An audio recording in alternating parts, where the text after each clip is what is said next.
सिद्धाय नारायणाय अखिलकारणाय श्रीप्राणनाथाय नमस्करोमि।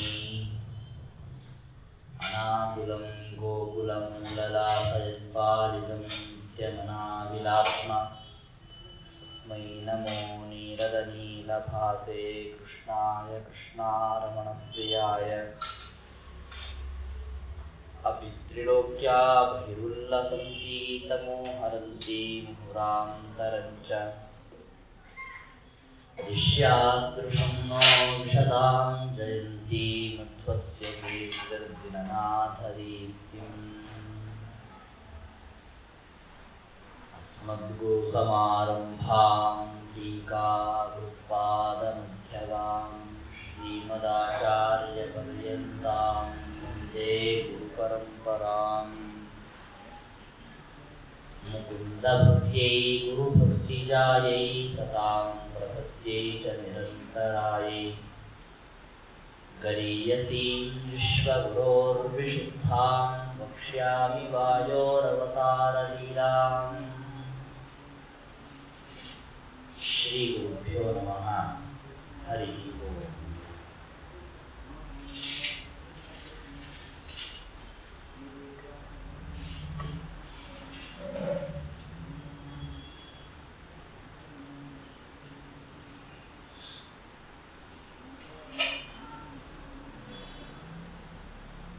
ಶ್ರೀಮದಾನಂದತೀರ್ಥ ಭಗವತ್ಪಾದಾಚಾರ್ಯರ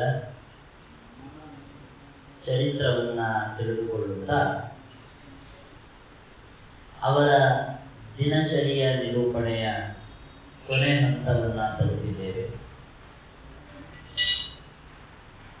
ಸಾಯಂಕಾಲದ ಅವರ ಧ್ಯಾನ ಹೇಗಿರ್ತಿತ್ತು ಅಂತನ್ನುವುದರ ಒಂದು ಸ್ಥೂಲ ಪರಿಚಯವನ್ನ ನಿನ್ನೆ ದಿವಸ ಪಡೆದುಕೊಂಡಿದ್ದೇವೆ. ಆಚಾರ್ಯರು ಆ ಕಡೆಗೆ ಅಖಂಡವಾದ ಧ್ಯಾನವನ್ನ ಮಾಡುವಾಗ ಈ ಕಡೆಗೆ ಅವರ ಗೃಹಸ್ಥರು ಬ್ರಹ್ಮಚಾರಿಗಳು ಅಂತಾದ ಶಿಷ್ಯರು ಸಂಧ್ಯಾವಂದನೆಯನ್ನ ಮಾಡ್ತಾ ಗಾಯತ್ರಿ ಮಂತ್ರ ಜಪವನ್ನ ಬಹಳ ದೀರ್ಘಕಾಲ ಪರ್ಯಂತ ಆಚರಿಸಿದರು ಅದನ್ನೇ ತಿಳಿದುಕೊಂಡು ವಿಹಿತಮನುಸರಂತೋ ಧರ್ಮಶಾಸ್ತ್ರ ಪ್ರವೀಣಾಃ ಸವಿತರಿ ಸವಿತಾರಂ ಚಿಂತಯಂತ ತ್ರಿಲೋಕ್ಯಾಃ. ಸವಿತೃನಾಮಕ ನಾರಾಯಣನನ್ನ ಅವರು ಧ್ಯಾನ ಮಾಡ್ತಾ ಇದ್ರು ಗಾಯತ್ರಿ ಮಂತ್ರದಿಂದ.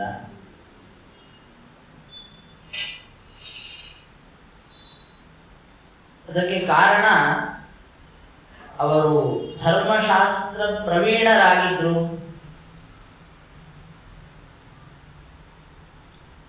ಧರ್ಮಶಾಸ್ತ್ರಗಳಲ್ಲಿ ಸಂಧ್ಯಾವಂದನೆಯ ಬಗ್ಗೆ ಏನ್ ಹೇಳಿದ್ದಾರೆ ಇತ್ಯಾದಿ ವಿಚಾರಗಳು ಅವರಿಗೆ ಸ್ಪಷ್ಟವಾಗಿ ವಿದಿತವಾಗಿತ್ತು.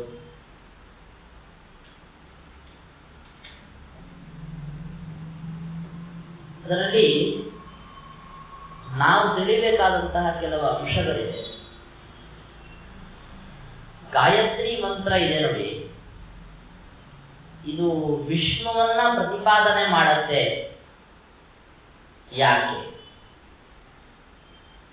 ಕೆಲವರಿಗೆ ಮನಸ್ಸಿನಲ್ಲಿ ಏನಿದೆ ಅಂದ್ರೆ ಈ ಗಾಯತ್ರಿ ಮಂತ್ರ ಇದು ಸ್ತ್ರೀ ರೂಪವನ್ನ ಯಾವುದೋ ಒಬ್ಬ ಹೆಣ್ಣು ದೇವತೆಯನ್ನ ಹೇಳತ್ತೆ ಅಂತ ಕೆಲವರ ಅಭಿಪ್ರಾಯ.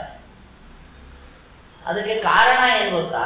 ಗಾಯತ್ರಿ ಅಂತ ಇದೆಯಲ್ಲ, ಗಾಯತ್ರಿ ಅಂತ ಸ್ತ್ರೀಲಿಂಗ ಇದೆ. ಆಮೇಲೆ ಅದಕ್ಕೆ ವಾಚ್ಯಳಾದ ದೇವತೆನು ಹೆಣ್ಣು ದೇವತೆನೇ ಇರಬೇಕು. ಆದ್ರೆ ಜನ ಅರ್ಥ ಮಾಡ್ಕೊಳ್ಳದೆ ಇರೋ ಅಂಶ ಏನ್ ಗೊತ್ತಾ? ಇದು ಗಾಯತ್ರಿ ಅನ್ನೋ ಶಬ್ದ ಏನ್ ಹೇಳತ್ತೆ ಗೊತ್ತಾ? ನಾವು ಜಪಿಸುವಂತಹ ಮಂತ್ರದ ಛಂದಸ್ಸು ಯಾವುದು ಅಂತ ಹೇಳತ್ತೆ. ಅದಕ್ಕೆ ನೋಡಿ ಸಂಧ್ಯಾ ವಂದನೆಯನ್ನು ಹೇಳಬೇಕಾದ್ರೆ ಅಸ್ಯ ಗಾಯತ್ರಿ ಮಂತ್ರಸ್ಯ ವಿಶ್ವಾಮಿತ್ರ ಋಷಿ ಗಾಯತ್ರಿ ಛಂದ ಅಂತ ಹೇಳೋದು. ಅದರ ಛಂದಸ್ಸು ಯಾವುದಪ್ಪ ಅಂದ್ರೆ ಗಾಯತ್ರಿ. ಗಾಯತ್ರಿ ಛಂದಸ್ಸಿನ ಮಂತ್ರಗಳು ಅಂತಂದ್ರೆ ಅದರಲ್ಲಿ 3 ಪಾದಗಳಿರುತ್ತೆ ನೋಡಿ. ಈ ಗಾಯತ್ರಿ ಮಂತ್ರದಲ್ಲೂ 3 ಪಾದಗಳಿದೆ. ಇಷ್ಟೇ ಅರ್ಥದಲ್ಲಿ ಗಾಯತ್ರಿ ಅಂತ ಹೇಳಿದ್ರು, ಹಾಗಾದ ಮಾತ್ರಕ್ಕೆ ಅದರಿಂದ ಪ್ರತಿಪಾದಿತವಾಗುವ ದೇವತೆನೂ ಹೆಣ್ಣು ದೇವತೆ ಅಂತ ಯಾರಪ್ಪ ನಿಮ್ಗೆ ಹೇಳಿದ್ರು? ಇದಕ್ಕೆಲ್ಲ ನೀವು ಧರ್ಮಶಾಸ್ತ್ರವನ್ನು ನೋಡಿದಾಗ ಗೊತ್ತಾಗತ್ತೆ. ನಮಗೆ ಗೊತ್ತಿರುವಂತಹ ಒಂದು ಅಗ್ನಿವೀಣೆ ಅಂತನ್ನುವಂತಹ ಸಣ್ಣ ಮಂತ್ರವೂ ಕೂಡ ಅದು ಗಾಯತ್ರಿಯಲ್ಲೇ ಇದೆ. ಅದಕ್ಕೂ ಪ್ರತಿಪಾದ್ಯನಾದ ಅಗ್ನಿ ಹೆಣ್ಣು ಅಂತ ಹೇಳ್ತೀರ ಇಲ್ಲ. ಕೆಲವು ಧರ್ಮಶಾಸ್ತ್ರದ ವಾಕ್ಯಗಳಲ್ಲಿ ಗಾಯತ್ರಿ ಮಂತ್ರದಿಂದ ಗಾಯತ್ರಿ ಪ್ರತಿಪಾದ್ಯಳಾಗಿದ್ದಾಳೆ ಎನ್ನುವಂತಹ ಮಾತುಗಳಿವೆ. ಆದರೆ ಶ್ರೀಮದ್ ಆಚಾರ್ಯರು ತಮ್ಮ ಶಿಷ್ಯರಿಗೆಲ್ಲ ಹೇಳಿಕೊಟ್ಟಿದ್ರು, ನಮ್ಮ ಪರಮಾತ್ಮ ಅವನು ಗಾಯತ್ರಿ ಎನ್ನುವ ಸ್ತ್ರೀ ಶಬ್ದದಿಂದಲೂ ವಾಚ್ಯನಾಗಿದ್ದಾನೆ. ನಮ್ಮ ವಿಷ್ಣುವಿಗೆ ಸ್ತ್ರೀ ರೂಪಗಳೂ ಇವೆ, ಪುರುಷ ರೂಪಗಳೂ ಇವೆ. ಆದ್ದರಿಂದ ಅವನು ಸ್ತ್ರೀಲಿಂಗ ಶಬ್ದಗಳಿಂದಲೂ ವಾಚ್ಯನಾಗ್ತಾನೆ, ಪುರುಷ ಶಬ್ದಗಳಿಂದಲೂ ವಾಚ್ಯನಾಗ್ತಾನೆ. ದೇವರನ್ನ ಗಾಯತ್ರಿ ಅನ್ನುವ ಶಬ್ದದಿಂದ ಯಾಕೆ ಕರೀತಾರೆ ಗೊತ್ತಾ? ಗಾಯಂತಂ ತ್ರಾಯಸೆ ಯಸ್ಮಾತ್ ಗಾಯತ್ರಿ ತ್ವಮಿಹೋಚ್ಯಸೆ ಅಂತ ಸ್ಪಷ್ಟವಾದ ಪ್ರಮಾಣ ಇದೆ.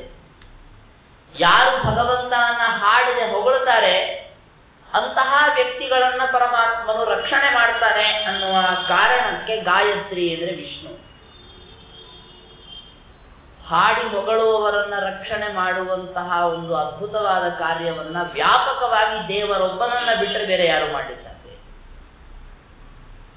ಎಷ್ಟೋ ರಾಜರನ್ನ ಯಾರ್ಯಾರೋ ಸೇವಕರು ಪಾಪ ಹಾಡಿ ಹೊಗಳಿ ಇಡೀ ಜೀವನವನ್ನ ಕಳೆದ್ರೆ ಕೊನೆಗೆ ಅವರನ್ನೇ ಕೊಂದಂತಹ ಬೇಕಾದಷ್ಟು ಜನರ ಹೆಸರು ಇತಿಹಾಸದಲ್ಲಿ ಬರುತ್ತೆ.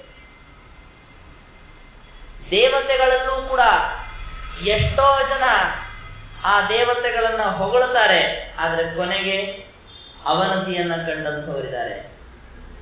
ಆದ್ರೆ ವಿಷ್ಣು ಮಾತ್ರ ನೋಡಿ, ತನ್ನನ್ನ ಯಾರು ನಂಬಿದ್ದಾರೆ, ಯಾರು ಹೊಗಳಿದ್ದಾರೆ, ಅವರು ಎಂದೂ ಅವನತಿ ಆಗ್ಬಿಡ್ಲಿಕ್ಕೆ ಬಿಡಲ್ಲ, ಅವರನ್ನ ರಕ್ಷಣೆ ಮಾಡ್ತಾನೆ.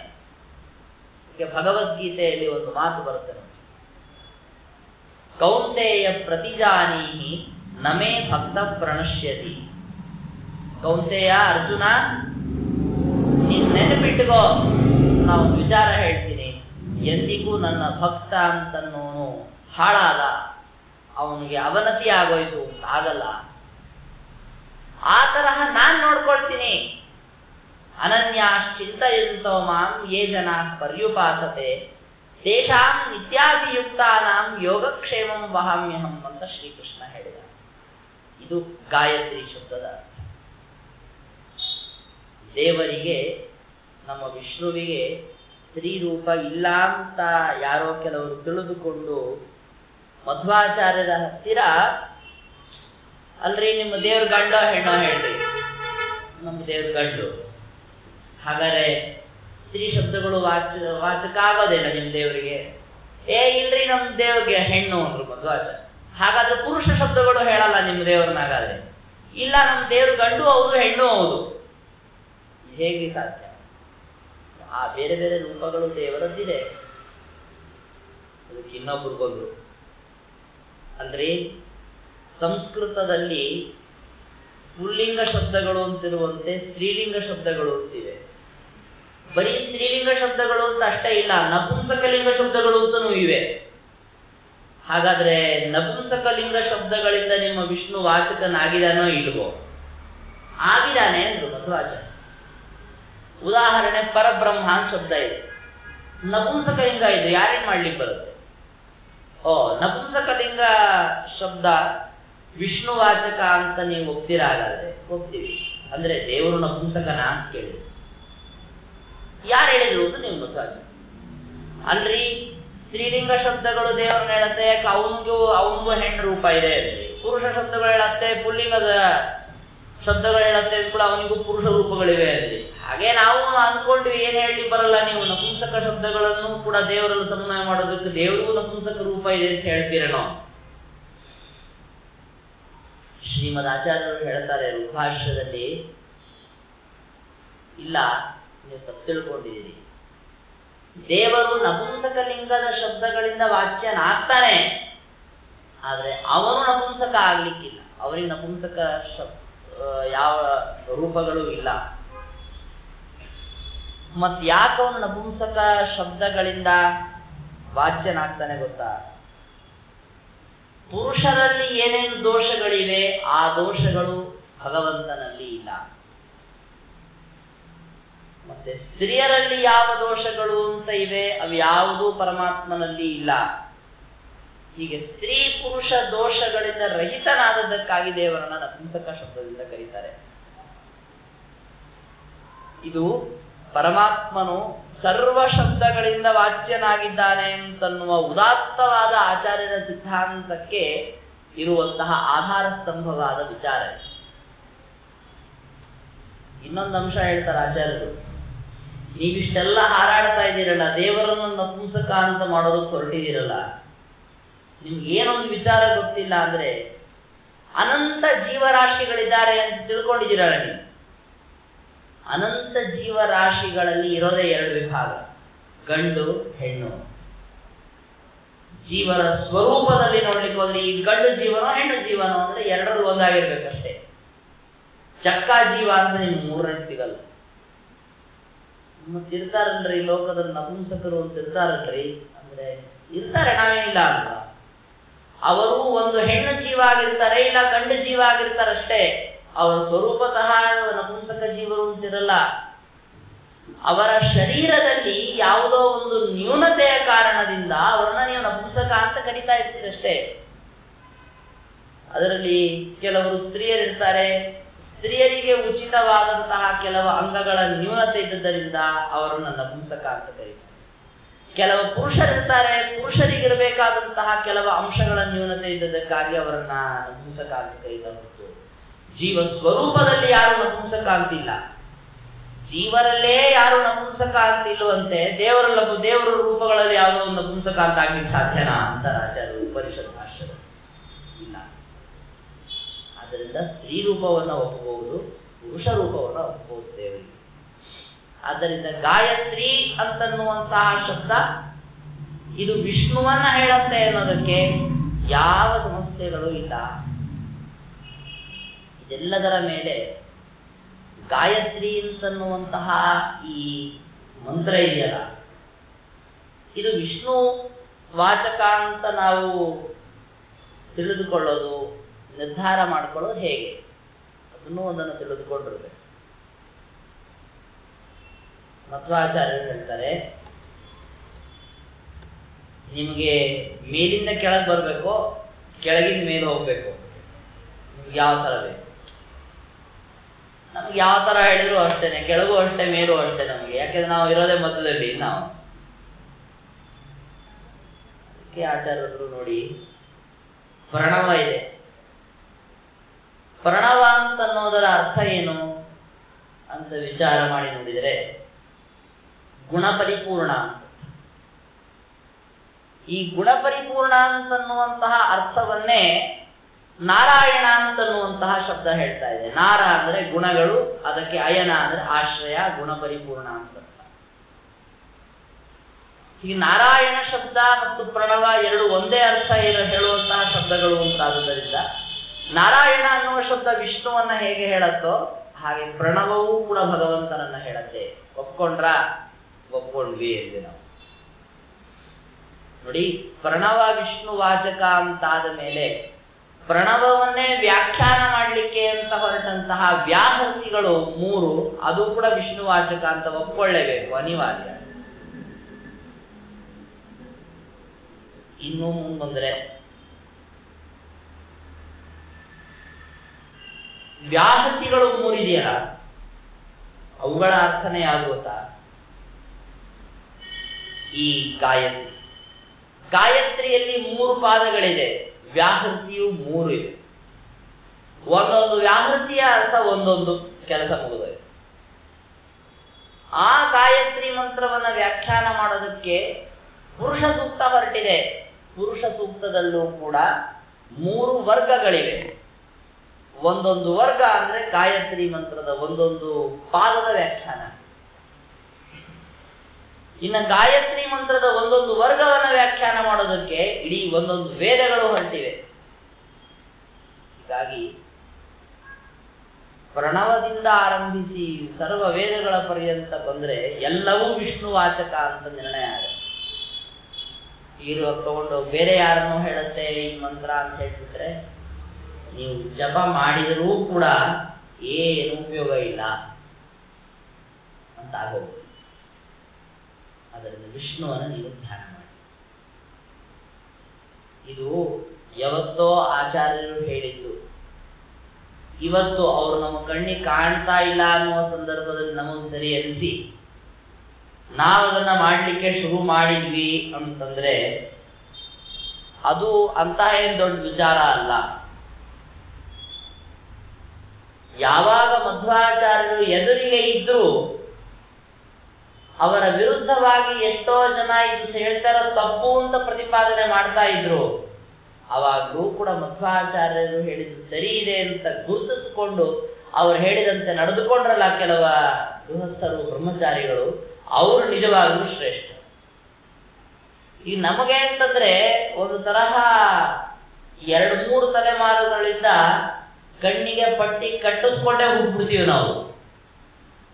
ಹುಟ್ತಾ ಇದ್ದಂತೆ ನಮ್ಗೆ ಸಂಧ್ಯಾವಂದನೆ ಅಂದ್ರೆ ಏನು ಅಂತ ಗೊತ್ತಿರಲ್ಲ.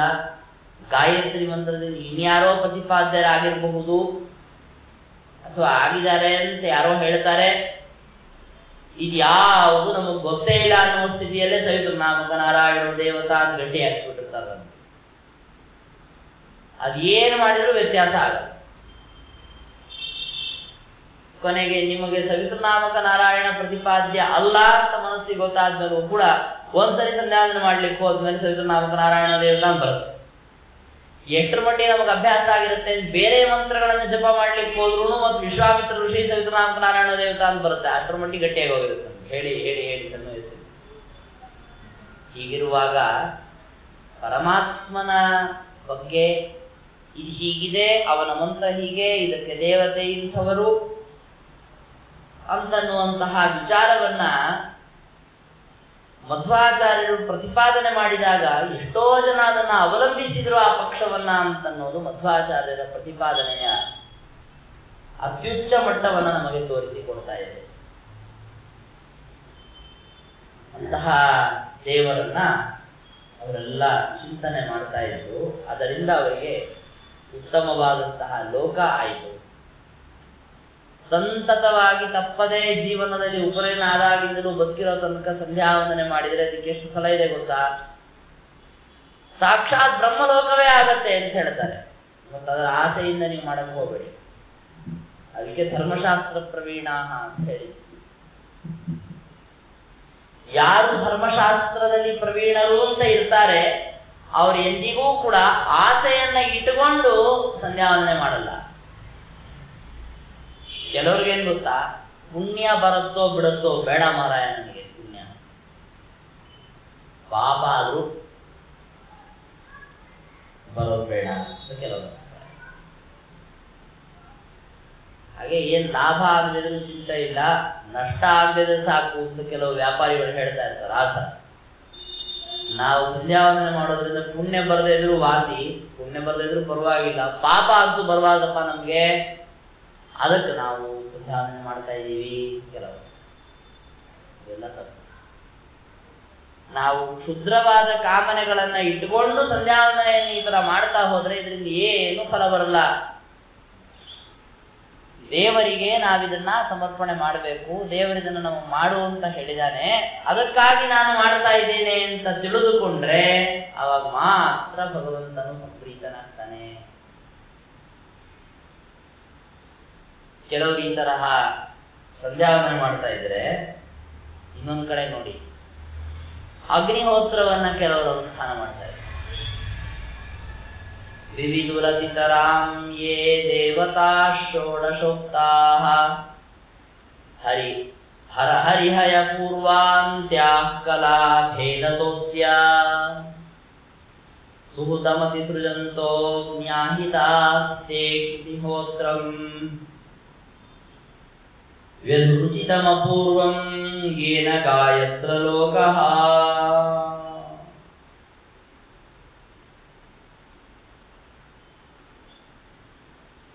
ಅಗ್ನಿಹೋತ್ರ ಹೋಮವನ್ನು ಮಾಡ್ತಾರೆ. ನಮಗಿವತ್ತಿಗೆ ಗೊತ್ತೇ ಇಲ್ಲ. ಬೆಳಗ್ಗೆ ಒಂದು ಬಾರಿ, ಸಾಯಂಕಾಲ ಒಂದು ಬಾರಿ ಅಗ್ನಿಹೋತ್ರ ಹೋಮವನ್ನ ಮಾಡ್ತಾನೇ ಇರಬೇಕು. ಸಾಯಂ ಪ್ರಾತಃ ಅಗ್ನಿಹೋತ್ರ ಹೋಗಿ ನಾವು ಅದನ್ನ ಬಿಟ್ಟುಬಿಟ್ಟಿದ್ದೀವಿ. ಅದು ಋಗ್ವೇದಿಗಳು ಯಜುರ್ವೇದಿಗಳು ಅಂತ ವಿಭಾಗ ಬೇರೆ ಇದೆ.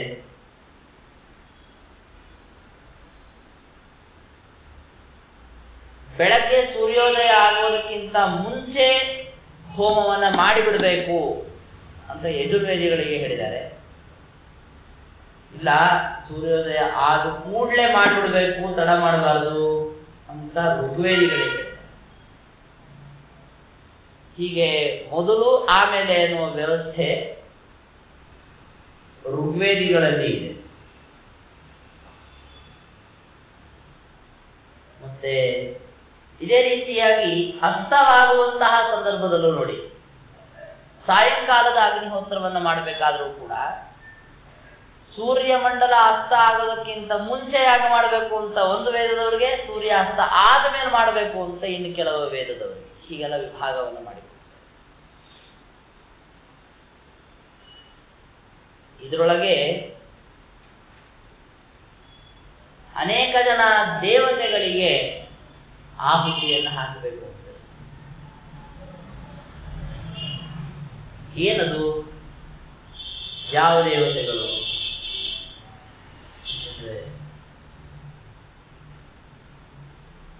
16 ಜನ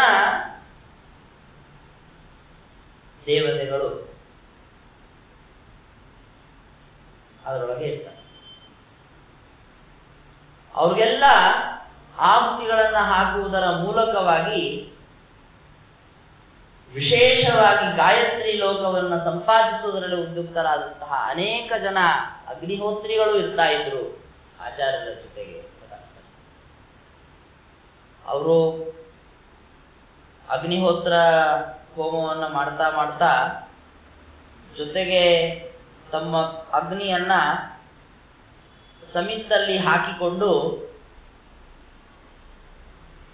ಅದನ್ನು ಊರಿಂದ ಊರಿಗೆ ತಗೊಂಡು ಹೋಗ್ತಾ ಇದ್ರು. ಹೀಗಿರ್ತಾ ಇತ್ತು. ಹೀಗೆ ಅಗ್ನಿಹೋತ್ರ ಹೋಮನು ಎಲ್ಲಾರ್ದು ಮುಗೀತು, ಎಲ್ಲರೂ ಸ್ವಲ್ಪ ಖಾಲಿ ಆಗ್ತಾ ಇದ್ದಾರೆ, ಬಿಡುವು ಸಿಗ್ತಾರೆ ಅಂತ ಆಗುವಷ್ಟೊತ್ತಿಗೆ ನೋಡಿ ಚಂದ್ರೋದಯ ಅಂತ ಅನ್ನೋದಾಗ್ಲಿಕ್ಕೆ ಶುರುವಾಗ. ನಿನ್ನೆ ಹೇಳಿದೆ ನಾನು ಏನು ಅಂತಂದ್ರೆ, ಒಂದು ಕಾವ್ಯ ಅಂತ ಆಗಬೇಕಾದ್ರೆ ಅದರಲ್ಲಿ ಕೆಲವು ವರ್ಣನೆಗಳು ಬರಲೇಬೇಕು ಅಂತ. ಸೂರ್ಯೋದಯ ಸೂರ್ಯಾಸ್ತದ ವರ್ಣನೆ, ಹಾಗೆ ಚಂದ್ರೋದಯ ಚಂದ್ರಾಸ್ತ ವರ್ಣನೆ. ಚಂದ್ರಾಸ್ತ ವರ್ಣನೆ ಹೆಚ್ಚಿರಲ್ಲ, ಚಂದ್ರೋದಯದ ವರ್ಣನೆ ಬೇಕು. ಬೇರೆ ಬೇರೆ ಬೇರೆ ಬೇರೆ ತರಹದ ಕಾವ್ಯಗಳಲ್ಲಿ ಚಂದ್ರನ ವರ್ಣನೆಯನ್ನ ಬೇಕಾದಾಗ ಮಾಡಿಬಿಡ್ಬೋದು. ಆದ್ರೆ ಮಧ್ವಾಚಾರ್ಯರ ಚರಿತ್ರೆ ಎಂಬ ಕಾವ್ಯದಲ್ಲಿ ಚಂದ್ರನ ವರ್ಣನೆಯನ್ನು, ಚಂದ್ರೋದಯದ ವರ್ಣನೆಯನ್ನು ಏನೂ ಮಾಡಬೇಕು ಅಂತ ವಿಚಾರ. ಮಧ್ವಾಚಾರ್ಯರು ಹೇಳ್ತಿದ್ದಾಳ? ಇಲ್ಲ, ಅವನವ್ರು ಕೂಡ ಇಲ್ಲ. ಎಲ್ಲಿಂದ ತಗೊಂಡ್ಬರ್ಬೇಕು? ಯಾವ ಹುಡುಗಿಗಾಗಿ ಅಂತ ಈ ಚಂದ್ರನ ವರ್ಣನೆ ಮಾಡ್ಬೇಕು ಹೇಳಿ ಉಸ್ಮತ್ ವಿಜಯದಲ್ಲಿ? ಅದಕ್ಕೇನ್ ಮಾಡಿದ್ರು ಗೊತ್ತಾ ನಾರಾಯಣ ಪಂಡಿತಾಚಾರ್ಯ? ಇಲ್ಲ, ನಮಗೂ ಇಲ್ಲಿ ಮಧ್ವಾಚಾರ್ಯರ ಸಂಬಂಧಿಕರಾದವರು ಒಬ್ಬ ಹೆಣ್ಮಗಳು ಸಿಕ್ಕಿದ್ದಾಳೆ, ನಮಗೂ ಚಂದ್ರ ವರ್ಣನೆ ಮಾಡ್ಲಿಕ್ಕೆ. ಯಾರು? ಅವ್ರ ತಾಯಿ ಮಹಾಲಕ್ಷ್ಮಿ ಇಲ್ವಾ ಅಂತ ನೋಡಿ. ಅದ್ರೊಳಗೂ ಎಷ್ಟು ಒಳ್ಳೆ ವಿಚಾರವನ್ನ ತೋರಿಸ್ಕೊಡ್ತಾರೆ. ಚಂದ್ರನ ಉದಯವಾಯಿತು ಅಂತ ಹೇಳಬೇಕಾದ್ರೆ ಎಷ್ಟು ಸುಂದರವಾಗಿ ನಿರೂಪಣೆ ಮಾಡ್ತಾರೆ ನಾರಾಯಣ ಪಂಡಿತಾಚಾರ್ಯ. ವಿಧುರಯಮಕಲಂಕಸ್ಯಾದ್ಯದಿ ಸ್ಯಾದವಶ್ಯಂ ನನು ನಿಜ ಸಹಜಾಯ ಸುಂದರಾಸ್ಯೇಂದು ಕಲ್ಪ ಇತಿ ಸುರಲಲನಾಭಿ ಲಾಲಿತ ಕೇಚರೀಭಿ ಸಮಧಿಕ ಮಧುರಿಮ್ಣ ಪೂರ್ಣ ಚಂದ್ರಸ್ತದೋದೈ. ಅಂತರಿಕ್ಷ ಮಾರ್ಗದಲ್ಲಿ ಓಡಾಡುವಂತಹ ದೇವತೆಗಳು, ದೇವತಾ ಸ್ತ್ರೀಯರೆಲ್ಲ ಕೆಲವು ಸರಿ ಮಾತಾಡ್ಕೊಳ್ತಾ ಇರ್ತಾರಂತೆ ಚಂದ್ರೋದಯದ ಸಂದರ್ಭದಲ್ಲಿ, ಚಂದ್ರನನ್ನು ನೋಡಿ ಹೇಳ್ತಾರೆ. ಏನಂತ? ಅದು ಹುಣ್ಣಿಮೆ ದಿವಸ ಉದಯಿಸಿದಂತಹ ಚಂದ್ರನನ್ನ ನೋಡ್ತಾರಂತೆ. ನೋಡ್ಬಿಟ್ಟು ಅವರೆಲ್ಲ ಎಂಥವ್ರು ಹೋದ್ರು, ಮಹಾಲಕ್ಷ್ಮಿಯನ್ನ ಒಂದಲ್ಲ ಎರಡು ಬಾರಿ ನೋಡ್ಕೊಂಡು ಬಂದಂಥವ್ರು. ಅವರಿಗೂ ಏನ್ ಗೊತ್ತು ಅಂತಂದ್ರೆ, ಚಂದ್ರನೂ ಕೂಡ ಕ್ಷೀರಸಾಗರ ಮಂಥನವನ್ನ ಮಾಡುವಾಗ ಹುಟ್ಟಿದ್ದಾನೆ ಅಂತ ಗೊತ್ತು, ಮಹಾಲಕ್ಷ್ಮಿನೂ ಅದೇ ಸಂದರ್ಭದಲ್ಲಿ ಹುಟ್ಟಿದಾಳೆ ಅಂತ ಗೊತ್ತು. ಅದಕ್ಕೆ ಅವ್ರು ಹೇಳ್ತಾರಂತೆ, ಈ ಚಂದ್ರನಲ್ಲಿ ಕಲಂಕ ಅಂತ ಅನ್ನೋದು ಒಂದು ಇದ್ದಿರ್ಲಿಲ್ಲ ಅಂತ ಆಗಿದ್ರೆ ಮಹಾಲಕ್ಷ್ಮಿಯ ಮುಖಕ್ಕೆ ಇದರ ಹೋಲಿಕೆ ಕೊಡ್ಲಿಕ್ಕೆ ಬರ್ತಿತ್ತೋ ಏನೋ. ಈ ಕಲಂಕ ಬಂದಿದ್ದಕ್ಕೆ ನಮ್ಗೇನೆ ಒಂಥರ ಆಗ್ಬಿಟ್ಟಿದೆ ಉದಾಹರಣೆ ಕೊಡೋದಕ್ಕೆ. ಈಗ ಅಕ್ಕ ತಮ್ಮ ಅಥವಾ ಅಣ್ಣ ತಂಗಿ ಇವರಿಬ್ಬರಲ್ಲಿ ಸಾದೃಶ್ಯ ಇರುತ್ತೋ ಇಲ್ಲೋ? ಇರುತ್ತೆ, ಸಾದೃಶ್ಯ ಇರುತ್ತೆ. ಅದರೊಳಗೆ ಸಾದೃಶ್ಯದ ಜೊತೆಗೆ ಕೆಲವ ದೋಷಗಳು.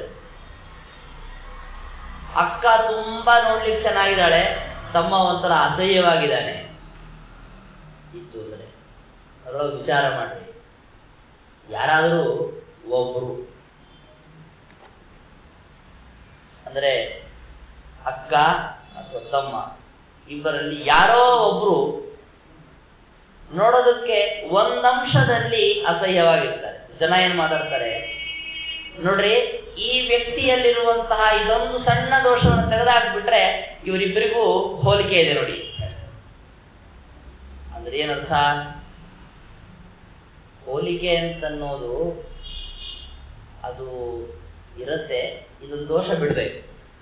ಹಾಗೆ ಮಹಾಲಕ್ಷ್ಮಿಗೂ ಮತ್ತು ಚಂದ್ರನಿಗೂ ಹೋಲಿಕೆಯನ್ನ ಹೇಳಬಹುದು, ಆದ್ರೆ ಇದೊಂದು ಕಲಂಕ ಒಂದು ಅಡ್ಡ ಕೂತಿದೆ. ಮಹಾಲಕ್ಷ್ಮಿಯಲ್ಲಿ ಕಲಂಕ ಇಲ್ಲ. ಅದಕ್ಕೆ ಆಚಾರ್ಯರು ಮಹಾಲಕ್ಷ್ಮಿಯ ಮುಖವನ್ನ ಅಥವಾ ದೇವರ ಮುಖವನ್ನ ವರ್ಣನೆ ಮಾಡಬೇಕಾದ್ರೆ ನಿಷ್ಕಲಂಕವಾದಂತಹ ಚಂದ್ರಮಂಡಲ ಅಂತೇನಿರುತ್ತೆ, ಅಂತಹ ಚಂದ್ರಮಂಡಲದ ಅನಂತ ಸಂಖ್ಯೆಯ ಗುಂಪನ್ನ ಸೇರಿಸಿದ್ರೆ ಮಹಾಲಕ್ಷ್ಮಿಯ ಮುಖದ ಕಾಂತಿಯ ಉದಾಹರಣೆ ಇಷ್ಟಿರ್ಬೋದು. ನಿಮಗೊಂದು ಉದಾಹರಣೆ ಕೊಡ್ಲಿಕ್ಕೆ ಅನುಕೂಲ ಆಗತ್ತೆ. ಈಗೆಲ್ಲ ಅನೇಕ ಕಡೆ ಹೇಳ್ತಾರೆ. ಈ ತರಹ ಚಂದ್ರೋದಯದ ಸಂದರ್ಭದಲ್ಲಿ ಅದನ್ನು ನೋಡಿ ಜನ ಹೀಗೆ ಮಾತಾಡ್ಕೊಳ್ತಾ ಇದ್ರು.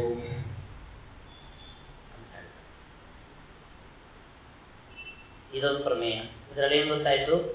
ಮಹಾಲಕ್ಷ್ಮಿಯ ಸ್ವರೂಪ ಅದು ಬಹಳ ಸುಂದರವಾಗಿದೆ.